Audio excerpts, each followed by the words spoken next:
He's 95 now and susceptible, he says, to a forgetfulness that comes from a recent stroke. But you never know it talking to Lieutenant Colonel Chester Diolante. And our job was to go and break up those formations. Acknowledgement of his service to this country over 3 wars graces a lobby display at the moorings in Arlington Heights, his home for the last 3 years. But it is in his apartment that one realizes that flying in World War II, Korea, and Vietnam fires his imagination still. I had an uncle that was into pulp fiction magazines, you know, paper thing, and it was always the nasty German pilots and then nice guys flying airplanes, and of course the Americans always won.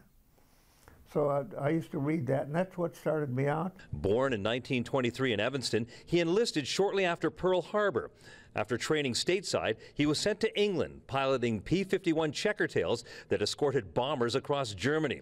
He says he survived by luck. And the saddest part was seeing a bomber go down, you know, because there were 9 guys on that airplane, see? Returning home, he stayed in the Air Force Reserves and was called back to active duty for Korea. I remember my mother saying, "Good God, not again." He says they flew a bus-like resupply route for the troops for a few years, and then he returned home and worked again overseas as a civilian and then re-enlisted for Vietnam. Since the 1980s, Colonel Diolante has volunteered in the northwest suburbs, focusing on medical issues and the Meals on Wheels program. He says that his service to the country for him was simply about doing a job and doing it correctly. And remember that you have a commitment to the government, your country, okay?